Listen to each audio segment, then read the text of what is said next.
나는 올해 65살의 이상우다. 예전엔 아이들 앞에서 색과 선을 가르치던 미술교사였고, 지금은 혜진은 속도로 늙어가는 사내다.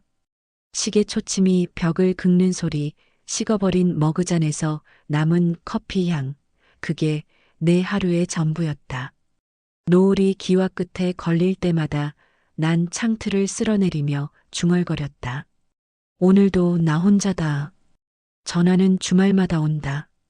아들 도윤의 목소리는 늘 바쁘고 정확하다. 아버지, 괜찮으시죠? 다음 주에. 다음 주가 더 좋겠네요. 그래, 바쁘면 바쁘다고 해라. 아비는 괜찮다. 끊기 전 그 애는 늘 같은 말을 보탠다. 사람 좀 곁에 두세요. 부탁드릴게요. 사람. 참말로 근사한 단어지. 그런데 내 집 문턱은 오래전부터 발자국을 잊었다. 나는 내 손바닥을 펴보며 생각했다. 이 손은 젊은 얼굴을 수백 번이나 그려냈다. 칠판에도 캔버스에도. 그런데 정작 내 얼굴을 만져주는 손은 사라진 지 오래다.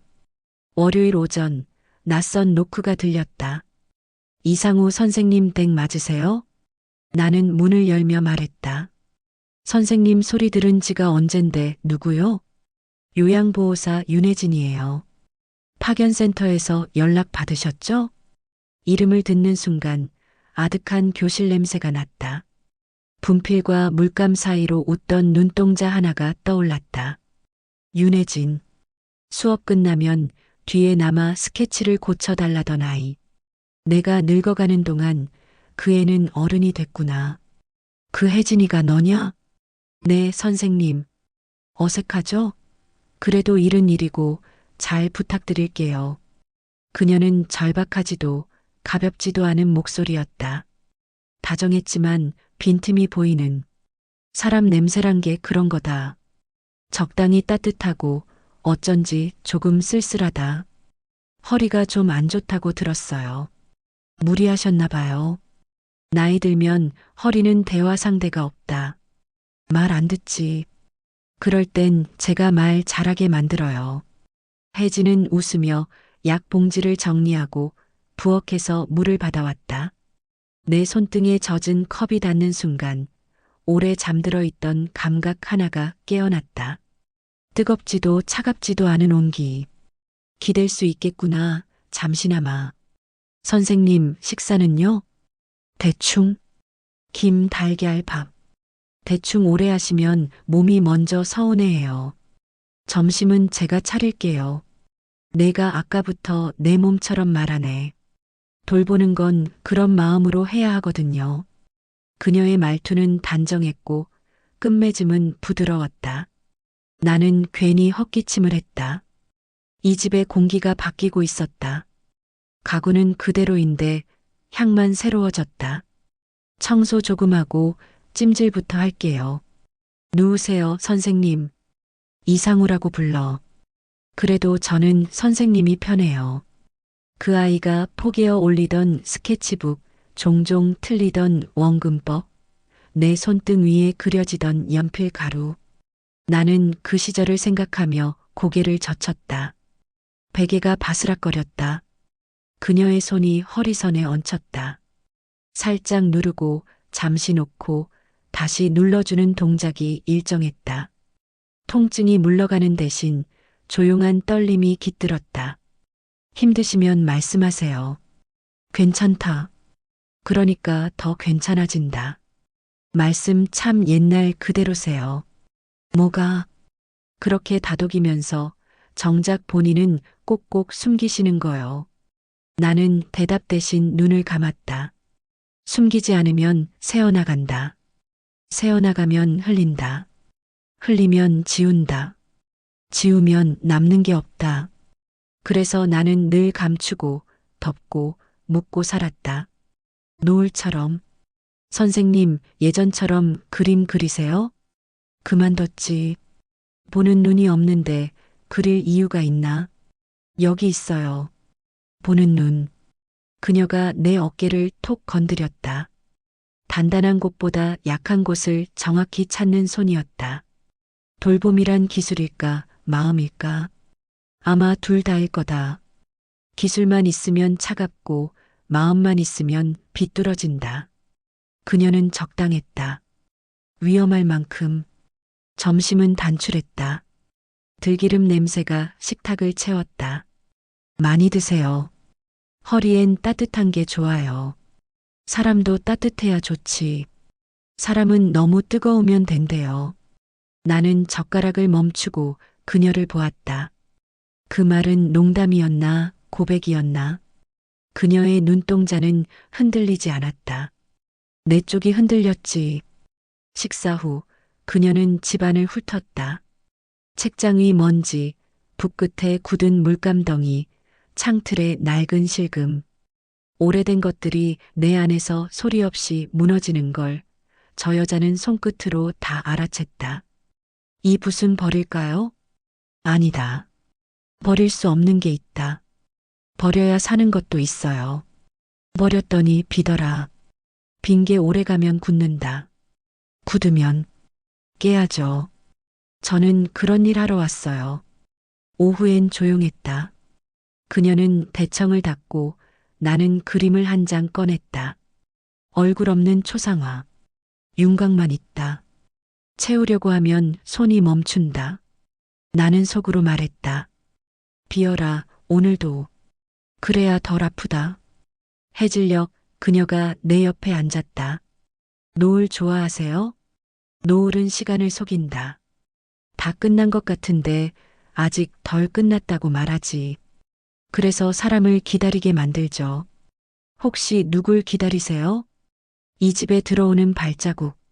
그녀가 조용히 숨을 들이켰다. 문간 풍경 같은 숨소리였다. 전화가 울렸다. 도윤이었다. 아버지, 요양보호사 오셨죠? 괜찮은 분이에요? 응. 손이 말귀를 알아듣더라. 다행이네요. 아버지, 진짜로 사람 좀 곁에 두세요. 부탁이에요. 사람이 사람을 오래 안고 있을 수 있을까? 뜨거워서 될 텐데. 그래도 얼음처럼 사는 것보단 낫죠. 다음 주에 내려갈게요. 전화를 끊고 보니 혜진이 나를 보고 있었다. 오래, 또렷하게. 나는 창밖을 가리켰다. 붉은 빛이 마당을 물들이고 있었다. 노을이 깊어지네. 선생님 눈도요. 저녁을 먹고 나서 그녀는 조리대를 정리하며 말했다. 내일은 음악 틀어드릴게요. 밤에 잠 잘 오게. 난 밤이 싫다. 왜요?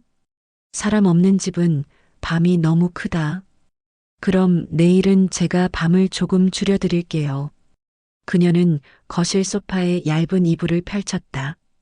나는 방문 앞에서 한참을 서 있었다. 무슨 말을 더 해야 할까? 무슨 말을 덜 해야 할까? 오래된 집의 목소리가 귓가에서 삐걱거렸다. 나는 결국 문을 열고 다시 닫았다. 침대에 누우며 내 이름을 마음속으로 다시 말했다. 이상우, 조심해라. 따뜻한 건 위험하다. 한참 후 목이 말라 부엌으로 나왔다. 어둠 속에서 작은 숨소리가 들렸다. 귓속으로 들어오는 아주 가벼운 파도. 그녀는 잠들어 있었다. 이불 가장자리가 어깨를 딱 덮고 있었다. 나는 조용히 다가가 이불을 한 뼘 올려주었다. 고맙습니다, 선생님. 잠결의 중얼거림이었다. 나는 대답하지 않았다. 대답하면 밤이 또 길어진다. 방으로 돌아오며 나는 생각했다. 내가 가르친 건 성과 색이었는데 오늘 배운 건 온도였다. 사람의 온도. 너무 차가우면 고독이 얼고 너무 뜨거우면 마음이 탄다. 가장 위험한 건 그 경계에 오래 서 있는 일이다. 나는 스스로에게 낮게 말했다. 내일은 한 걸음 뒤에서 보자. 내일은 말보다 덜 흔들리자. 내일은. 그리고 노을이 완전히 꺼질 즈음 나는 이런 문장을 마음속에 적었다. 사람의 위로는 언제나 선을 담는다. 그어야 보이고 넘어야 느껴진다.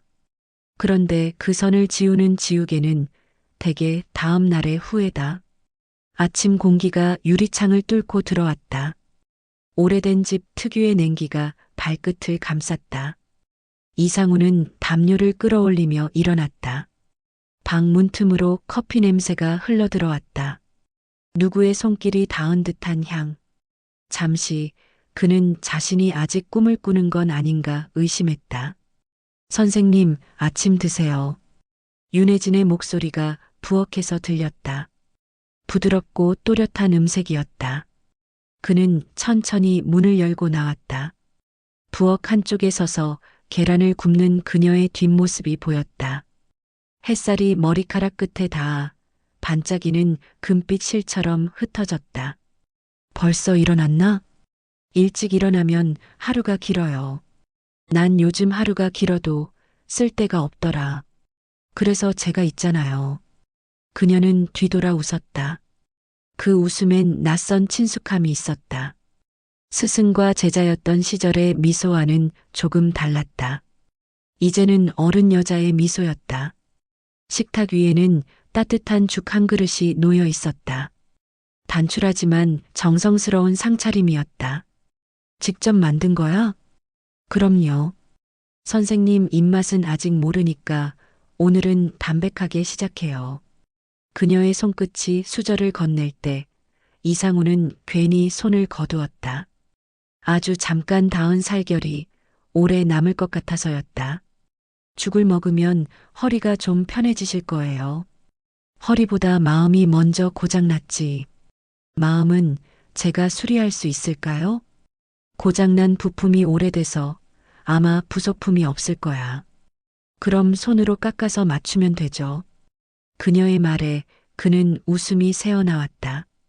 웃은 게 얼마만인지 기억도 나지 않았다.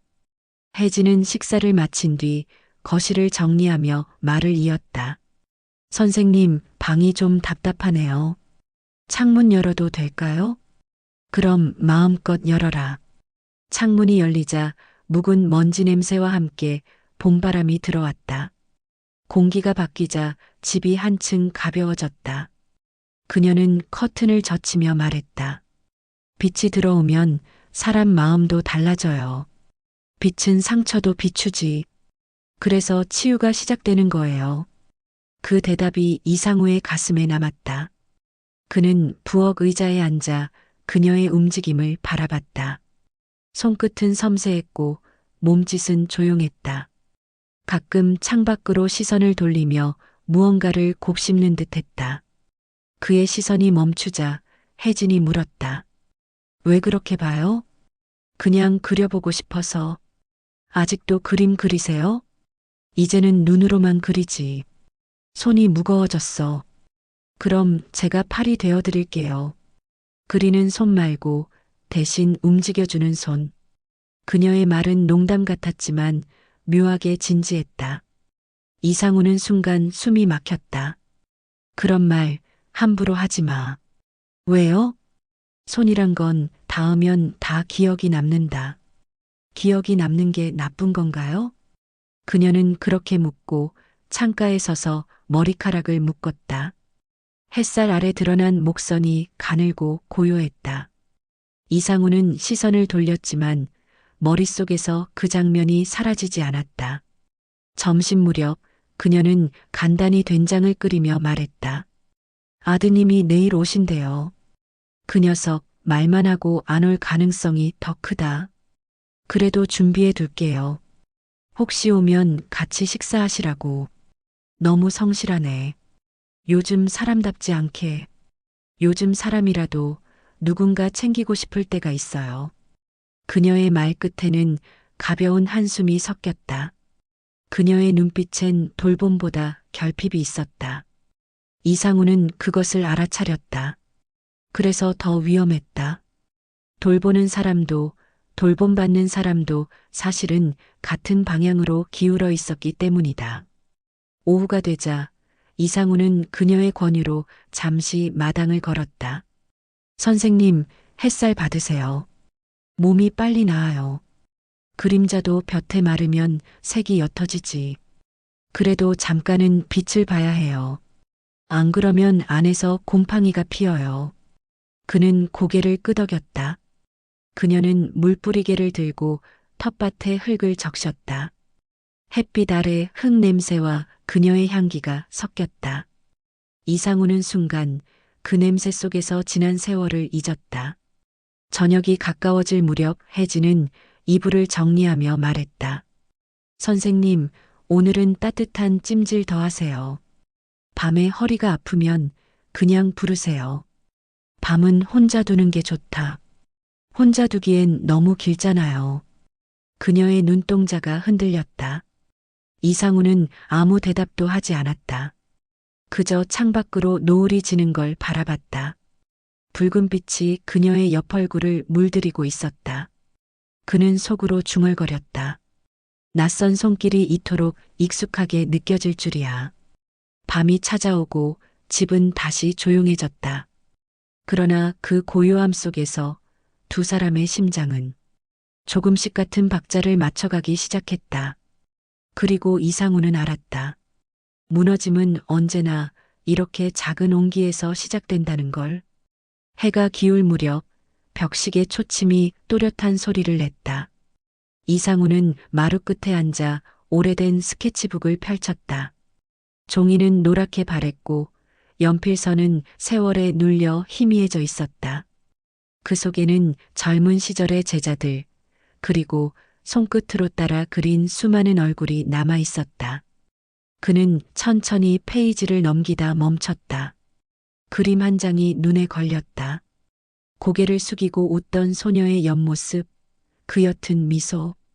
이상우는 손끝으로 그 선을 따라가며 중얼거렸다. 이게 너였구나. 그날의 윤혜진은 그 그림 속 소녀처럼 햇살에 젖어 있었다. 창가에 앉아 실내화 끈을 묶으며 작은 콧노래를 흥얼거렸다. 부엌에서 나는 국 냄새와 피아노 건반 같은 햇살이 한꺼번에 방 안을 채웠다. 이상우는 그 모습을 스케치북 한 켠에 옮겨 담았다. 연필을 들었을 뿐인데 손이 저절로 움직였다. 다시 그려야겠다는 마음이 일어난 건 정말 오랜만이었다. 선생님, 뭐 그리세요? 혜진이 고개를 기울였다. 그냥 손이 심심해서. 저도 봐도 돼요? 보면 실망할 텐데. 그녀는 다가와 스케치북을 들여다봤다. 이거 저잖아요. 그냥 비슷한 사람이야. 아니에요. 머리 묶은 모양도, 이 옷도 오늘 저예요. 이상우는 무심하게 웃었다. 선은 마음 가는 대로 움직였을 뿐이지. 마음이 저한테 같다는 뜻인가요? 그녀의 농담에 그는 잠시 말이 막혔다. 농담이었지만 그 속엔 뭔가 묘한 울림이 있었다. 그녀는 그림 속 자신의 얼굴을 가만히 바라보다 말했다. 선생님 눈엔 제가 예쁘게 보이나요? 예쁘다는 말보다 그리기 좋은 얼굴이지. 그 말이 더 설레네요. 순간 공기가 멈춘 듯 조용해졌다. 그녀의 눈동자엔 짙은 빛이 맴돌았다. 이상우는 시선을 돌리며 붓을 잡았다.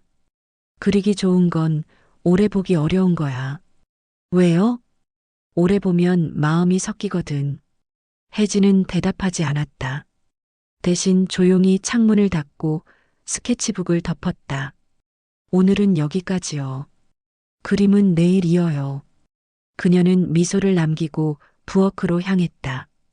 그 뒤로 이상우의 시선이 따라갔다. 부엌에서 들려오는 그릇 부딪히는 소리, 수건으로 손을 닦는 모습, 그 사소한 동작 하나하나가 이상우의 내면에서 오래 잠들어 있던 감정을 깨웠다. 그는 불현듯 자신이 선생님으로서가 아니라 한 남자로서 그녀를 바라보고 있음을 깨달았다. 밤이 되자 그는 책상 앞에 앉았다. 스케치북을 다시 열었다. 이번엔 혜진의 얼굴이 아니라 그녀의 목선과 어깨선을 그렸다. 조심스럽게, 아주 얇게. 선이 종이 위를 스치며 떨렸다. 가늘고 부드러운 곡선이 만들어지자 그는 붓을 놓았다. 이건 안 돼. 자신에게 중얼거렸다. 하지만 손은 이미 기억하고 있었다. 그녀의 온도, 그녀의 향기, 그리고 그 눈빛. 그날 밤 혜진은 문틈으로 조심스레 말했다. 선생님, 불 끄세요. 불면엔 어두운 게 약이에요. 그래, 알겠다. 문틈 사이로 그녀의 그림자가 흔들렸다. 그림 속 여인과 겹쳐졌다. 불을 끄고 누웠지만 이상우는 한참을 잠들지 못했다. 어둠 속에서도 그녀의 실루엣이 또렷했다. 그는 두 손으로 얼굴을 가렸다. 이건 그리면 안 되는 그림이야. 하지만 그의 마음속 캔버스는 이미 색을 머금고 있었다.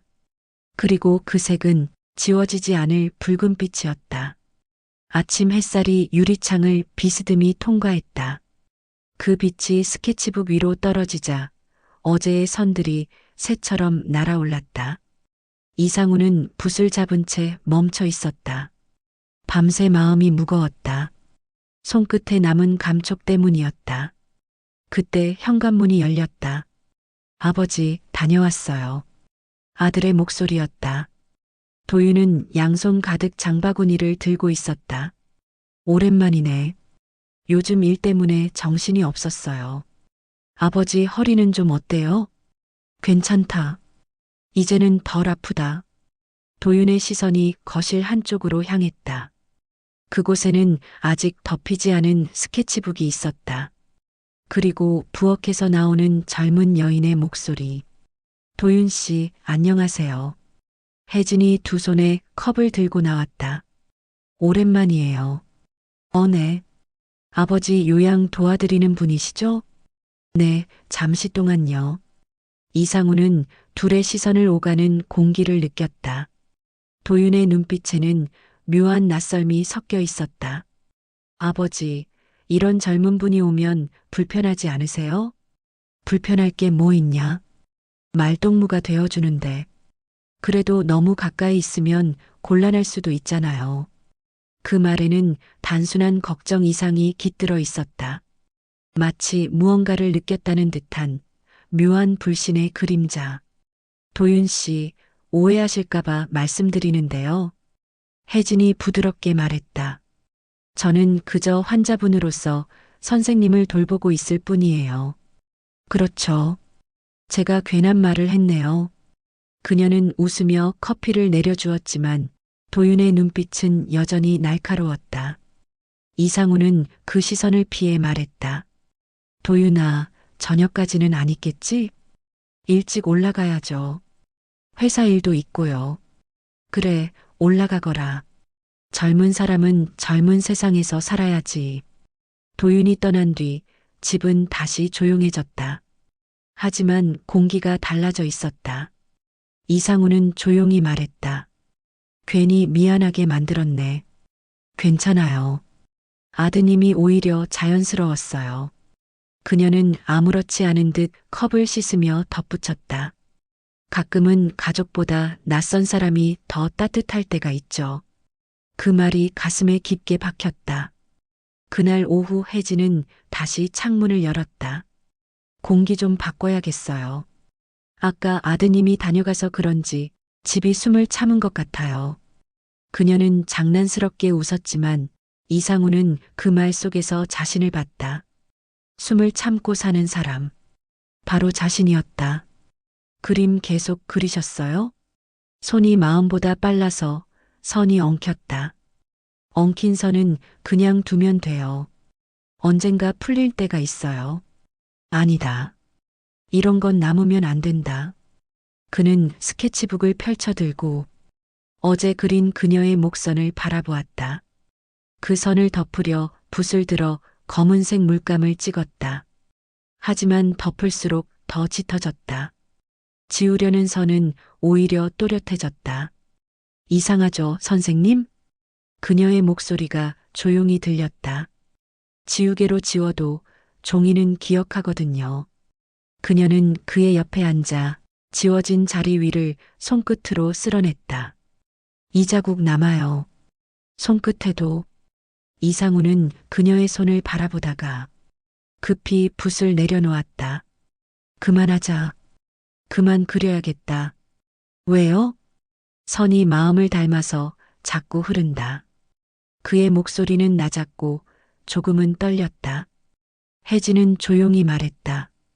그럼 그냥 두세요. 흐르는 건 멈추게 할 수 없어요. 억지로 막으면 다른 데로 새니까. 그녀의 말이 끝나자 바람이 창문을 스쳤다. 스케치북이 바닥으로 떨어지며 펼쳐졌다. 그 위엔 덮어지지 않은 선들이 서로 얽히고 섞여 있었다. 이상우는 그 선들을 바라봤다. 그건 단순한 선이 아니었다. 어제의 숨결, 오늘의 시선, 그리고 내일의 후회가 한 장 안에 섞여 있었다. 그는 천천히 입술을 달싹였다. 지워지지 않는 게 꼭 나쁜 건 아니겠지. 혜진이 미소 지었다. 그렇죠. 어떤 선은 남아야 그림이 되니까요. 그녀는 붓을 들고 검은색 물감 한 줄을 그렸다. 캔버스는 고요했고 두 사람은 아무 말이 없었다.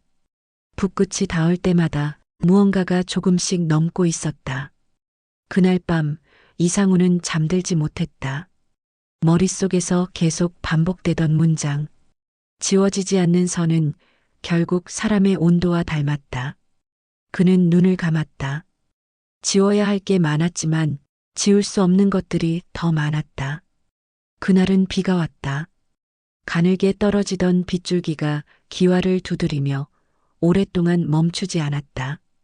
이상우는 창가에 앉아 물방울이 흘러내리는 창문을 바라보고 있었다. 비 냄새가 집 안까지 스며들었다. 지붕 위를 타고 내려오는 물소리는 마치 오래된 기억을 긁어내는 소리 같았다. 윤혜진은 부엌에서 조용히 국을 끓이고 있었다. 빗소리와 함께 냄비가 보글보글 끓는 소리가 섞였다. 그 단조로운 리듬이 왠지 위로처럼 들렸다. 그녀는 문득 창밖을 보며 말했다. 이상하게 비가 오면 마음이 덜 외로워요. 세상도 같이 울고 있는 것 같아서요. 이상우는 대답 대신 고개를 끄덕였다. 그녀는 식탁 위에 뜨끈한 국을 내려놓았다. 밤은 길어요, 선생님. 이럴 땐 따뜻한 게 최고죠. 따뜻한 건 오래 못 간다. 그래도 잠깐이라도 괜찮잖아요. 잠깐이 더 기억에 남으니까. 그녀의 말끝은 유난히 조용했다. 두 사람 사이의 공기가 달라지고 있었다. 시간이 느리게 흘렀다. 마치 무언가를 기다리는 듯한 정적이 방 안을 감쌌다. 밤이 깊어갈수록 빗소리는 더 커졌다. 전깃불이 깜빡이더니 순간 꺼졌다. 집은 어둠 속에 잠겼고 창밖의 번개가 잠시 마당을 비췄다. 혜진이 작은 숨을 삼켰다. 불이 나갔네요. 괜찮다. 촛불 있을 거야. 이상우는 서랍을 뒤져 초 한 자루를 꺼냈다. 작은 불꽃이 켜지자 그 빛이 두 사람의 얼굴을 반채했다.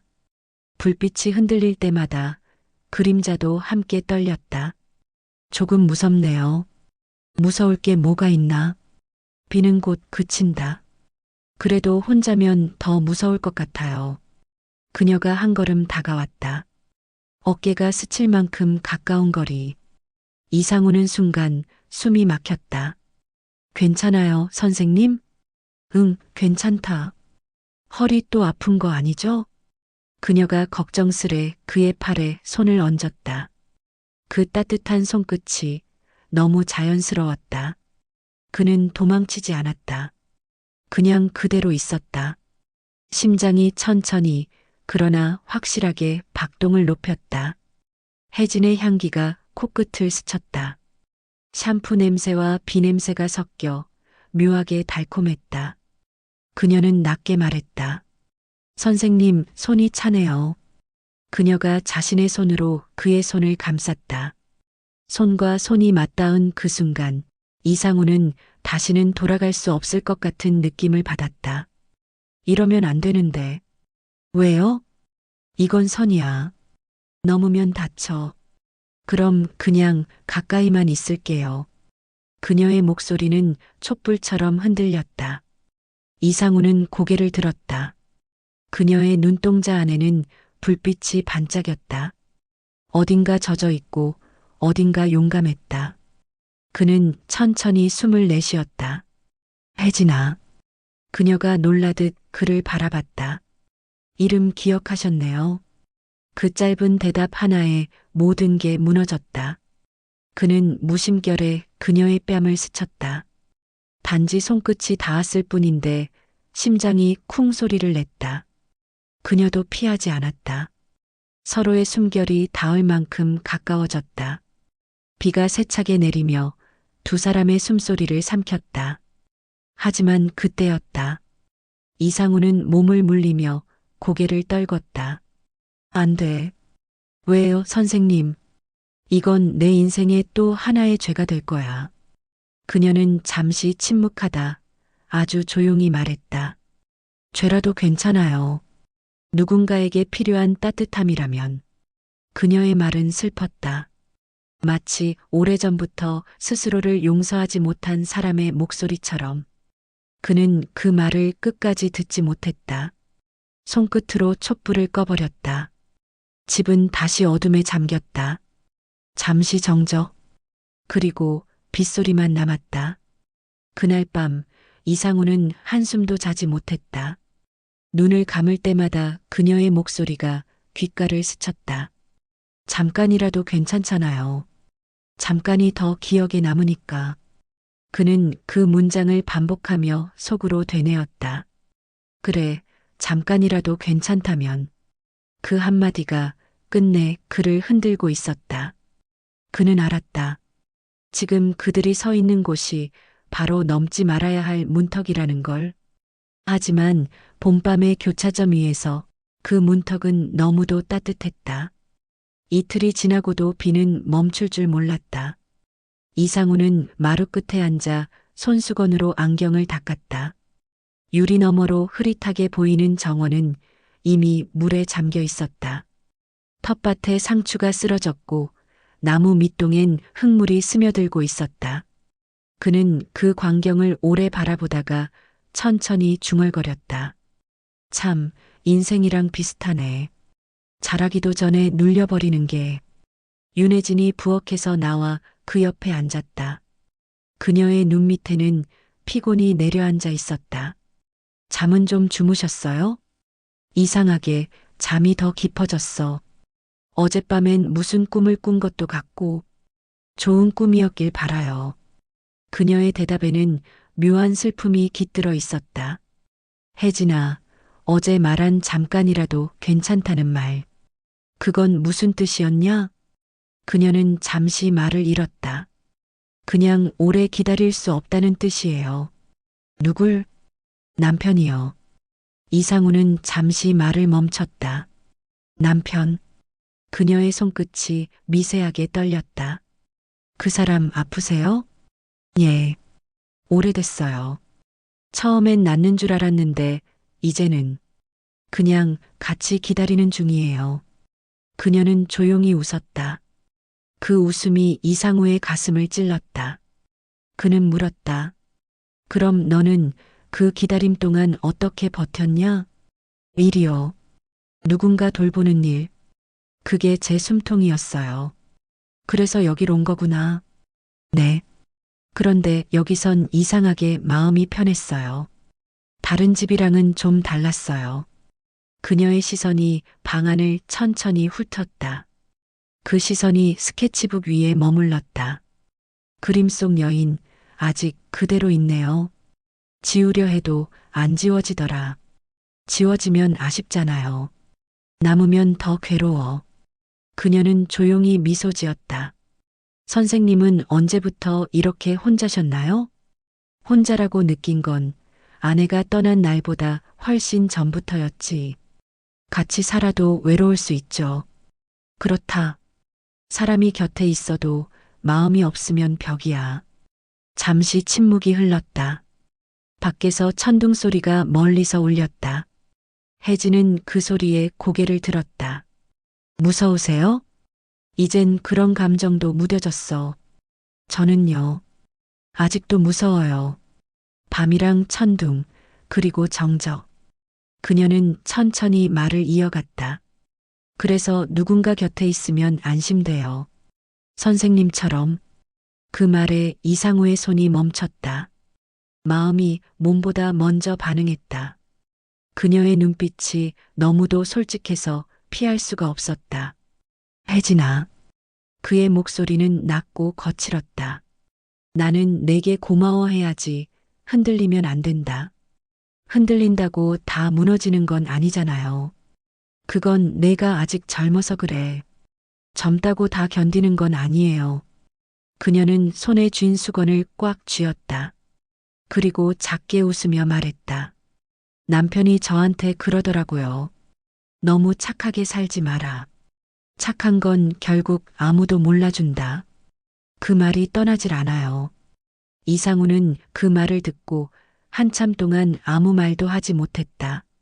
그녀는 일어나 찻잔을 정리하며 덧붙였다. 그 사람은 지금 병원에 있어요. 눈도 잘 못 뜨고 말도 못해요. 그래서 전 요즘 누군가랑 대화하는 게 그저 고마워요. 이상우는 조용히 눈을 감았다. 그녀의 고백이 머릿속에 오래 맴돌았다. 그녀의 웃음 뒤에 있던 그림자, 그게 이제서야 보였다. 너 돌아가야 하지 않겠니? 내일이요. 병원에 들러야 하니까요. 그래, 잘했다. 하지만 오늘은 그냥 여기 있고 싶어요. 조용해서 좋아요. 빗소리도. 그녀는 창가에 앉았다. 빗소리가 머리카락 위를 흘러내렸다. 이상우는 말없이 그 모습을 바라봤다. 그녀의 뒷모습이 마치 그림처럼 고요했다. 그 순간 그는 알았다. 이건 연민도 단순한 호의도 아니었다. 그녀를 향한 마음이 이미 다른 이름으로 바뀌어 있었다. 밖에서는 여전히 비가 내렸다.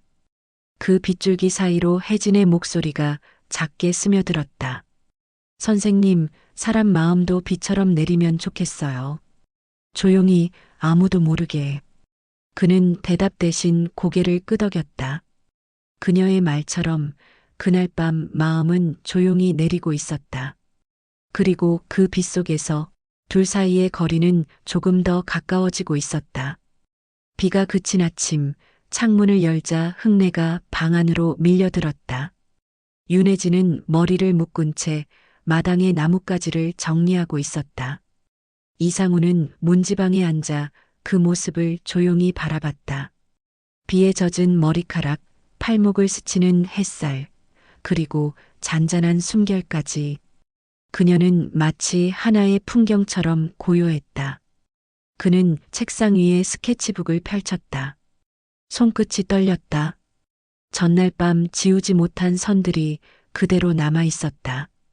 어딘가 어색하지만 이상하게 생생했다. 그는 다시 연필을 들었다. 이번엔 얼굴이 아니라 그녀의 뒷모습을 그렸다. 햇살이 닿은 어깨선, 살짝 젖은 셔츠, 그리고 허리 아래로 이어지는 선. 그는 그 모든 걸 지우듯 또 새기듯 그려나갔다. 문득 문소리가 들렸다.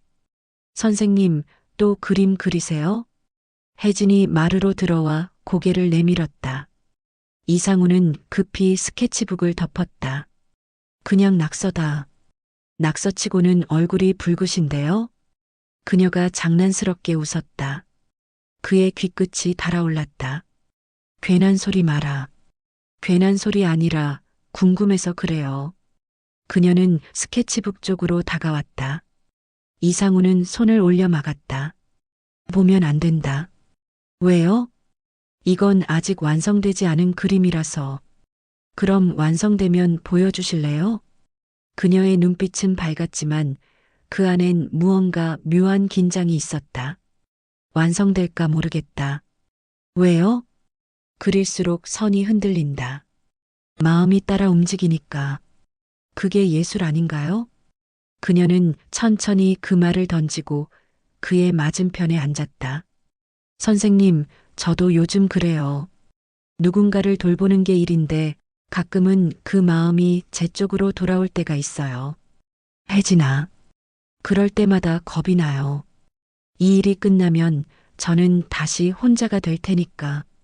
그녀의 손이 스케치북 가장자리를 만졌다. 이 그림 속 사람은 행복해 보여요. 이상우는 아무 대답도 하지 않았다. 그녀가 천천히 페이지를 넘겼다. 그리고 멈췄다. 그곳엔 그녀의 뒷모습이 있었다. 빛이 비치는 어깨, 흐릿한 손끝, 그리고 반쯤 감긴 눈매. 이건 그녀가 낮게 웃었다. 선생님 마음이에요? 이상우는 숨을 삼켰다. 그럴 리가 있겠냐? 그럴 리가 없는데 왜 이렇게 따뜻하죠? 그녀는 그림 위를 손끝으로 천천히 쓸었다.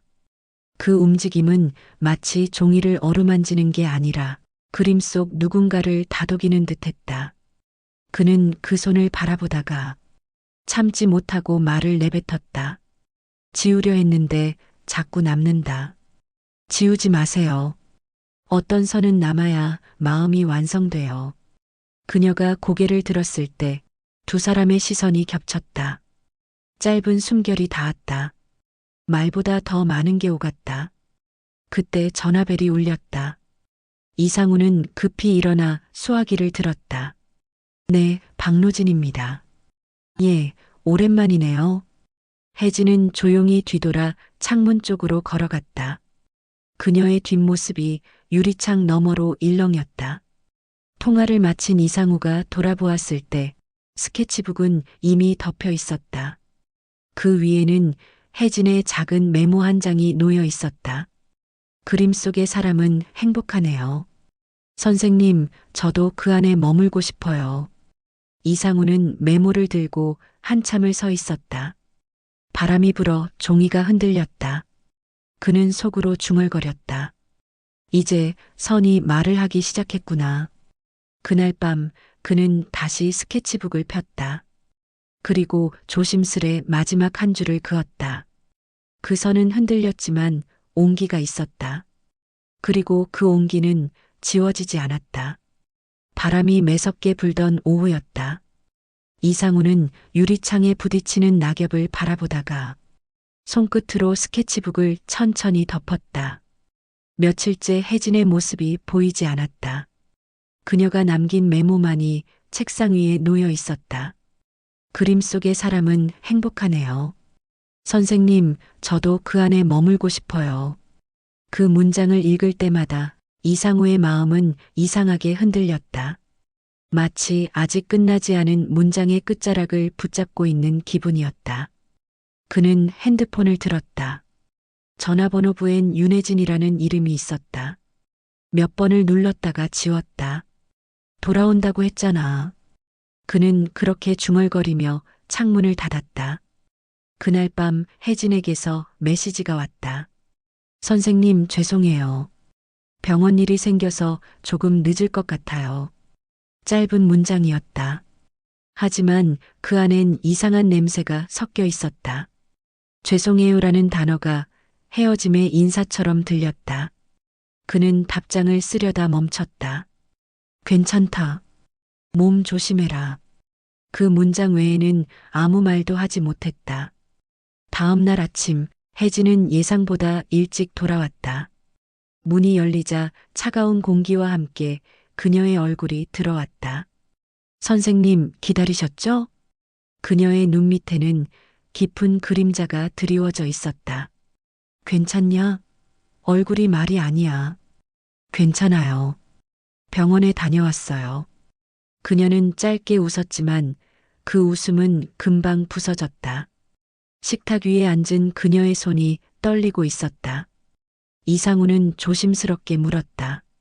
남편이 많이 안 좋은가? 예. 그녀는 잠시 숨을 삼켰다. 어젯밤에 중환자실로 옮겨졌어요. 그녀의 목소리가 흔들렸다. 의사가 말하길 이번이 마지막일 수도 있다고. 그 말이 끝나자 방 안의 공기가 멈췄다. 비명도 눈물도 없었다. 그저 고요함만이 있었다. 이상우는 천천히 일어났다. 그녀 앞에 앉아 손을 잡았다. 혜진아, 울어도 된다. 아니요.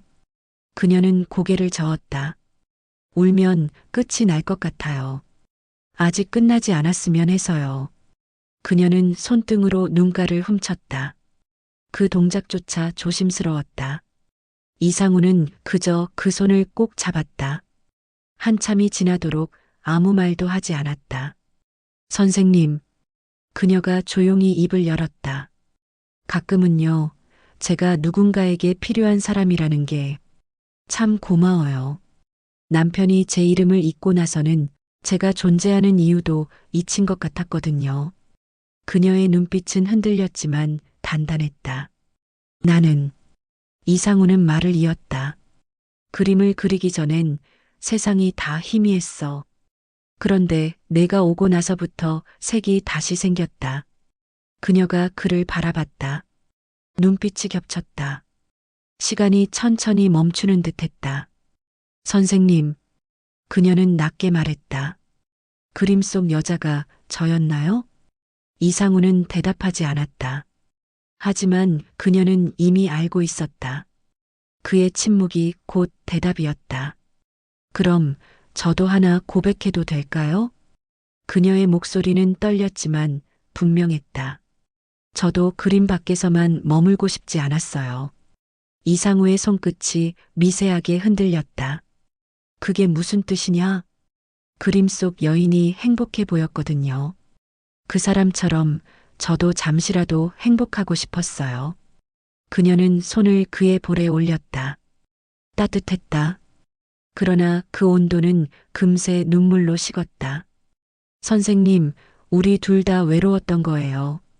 그냥 서로의 그림자가 닿은 거죠. 그녀는 조용히 일어섰다. 이제 가야 할 것 같아요. 오늘은 비도 오는데 가지 말고 좀 더 있어라. 안 돼요. 이번엔 정말 가야 해요. 그녀는 현관 앞에서 신발을 신었다. 문을 열기 전 잠시 돌아봤다. 선생님, 그림은 계속 그리세요. 저는 언젠가 그 속에서 다시 볼게요. 문이 닫히고 방 안에는 빗소리와 함께 그녀의 마지막 향기가 흩어졌다. 이상우는 조용히 스케치북을 펼쳤다. 그녀의 뒷모습이 그려진 마지막 페이지 위로 비가 떨어져 번져들었다. 물감이 흐르며 그녀의 얼굴이 사라졌다. 그는 중얼거렸다. 그림자도 결국은 빛을 따라가야 하는 거지. 그리고 그날 밤 그는 한 줄의 문장을 남겼다. 사람의 온도는 사라지지 않는다. 다만 그림 속에서 오래 머무를 뿐이다. 봄이 지나고 여름이 들어섰다. 햇살이 짙어질수록 이상우의 집은 더 고요해졌다. 현관 앞에는 혜진이 심어두고 간 화분 하나가 있었다. 잎사귀는 반쯤 시들었지만 꽃대는 여전히 꼿꼿했다. 그는 물뿌리개를 들고 다가가 그녀가 그랬던 것처럼 조심스럽게 물을 주었다. 햇살 너무 세지 않게 방그늘이 좋다. 그녀의 목소리가 귓가에 맴돌았다. 그는 고개를 숙여 꽃잎에 맺힌 물방울을 바라봤다.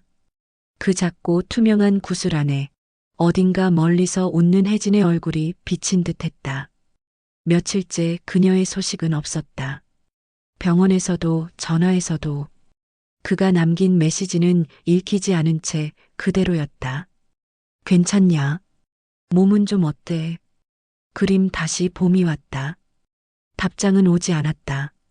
하루는 그가 시장에 나가려 할 때였다. 우체통에 작은 봉투 하나가 꽂혀 있었다.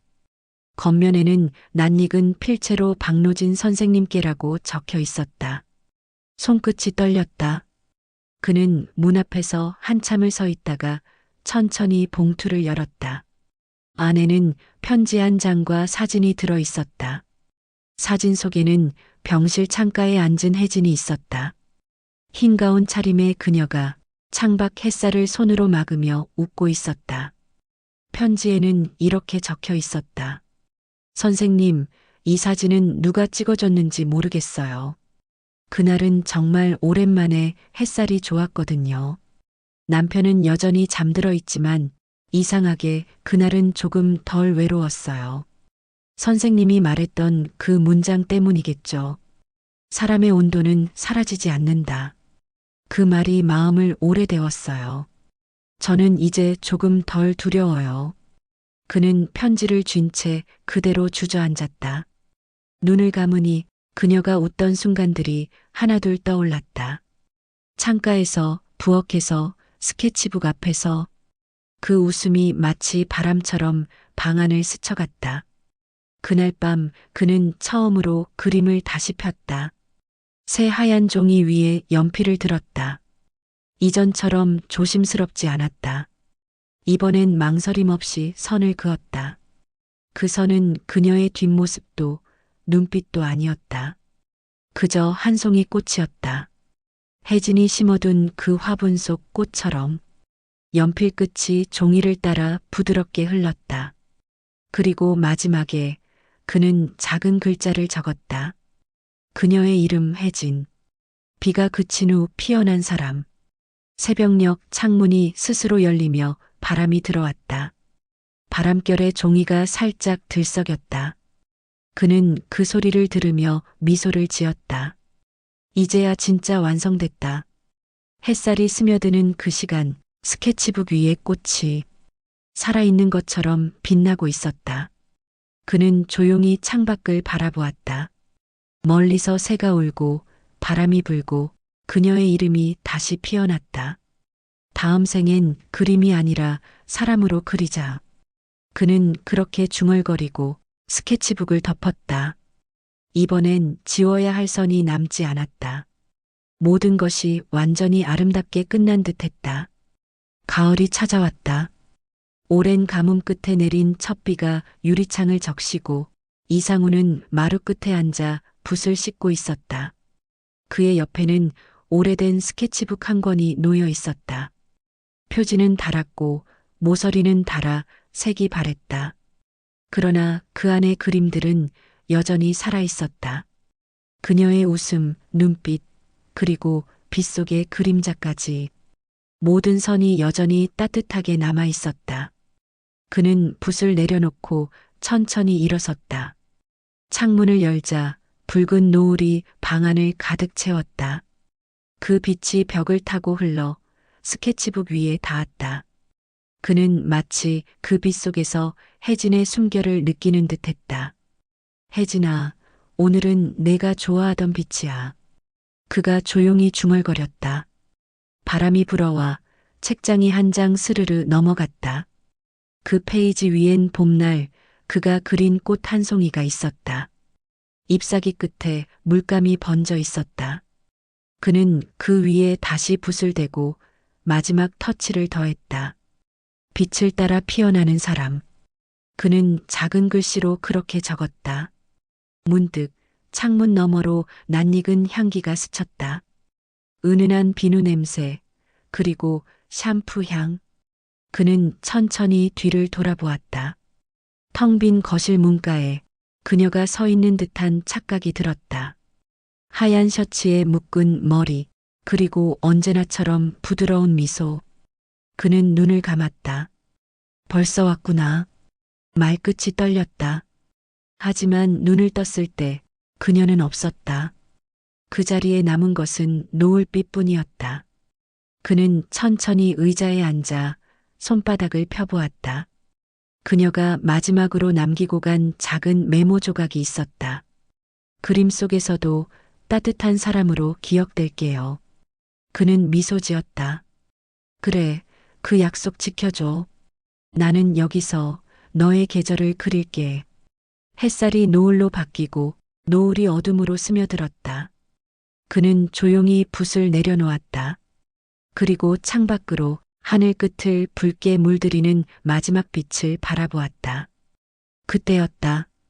어디선가 들리는 새소리, 그리고 아주 멀리서 들려오는 여자의 목소리. 선생님, 그림 계속 그리세요. 그는 천천히 고개를 들었다. 하늘은 불타는 듯 아름다웠고 노을 속에서 무언가가 환하게 피어나는 듯했다. 그는 다시 스케치북을 펼쳤다. 손끝이 떨렸지만 이번엔 주저하지 않았다. 비어있던 마지막 페이지에 그녀의 미소를 그렸다. 빛이 닿을 때마다 선이 살아났다. 그리고 조용히 속삭였다. 이제는 지워지지 않겠지. 붓끝이 멈추자 창밖의 노을이 완전히 사라졌다. 대신 부드러운 바람이 방 안으로 스며들었다. 그 바람 속에는 그녀의 목소리가 있었다. 따뜻하고 다정하고 마지막 인사처럼. 감사했어요, 선생님. 그는 눈을 감았다. 눈가에 미소가 번졌다. 그 순간 스케치북 위에 꽃이 햇살 없는 밤에도 은은히 피어 있었다. 그의 마지막 한마디가 고요한 방 안에 남았다. 사람의 온도는 사라지지 않는다. 그림처럼 노을처럼 남아서 빛이 된다.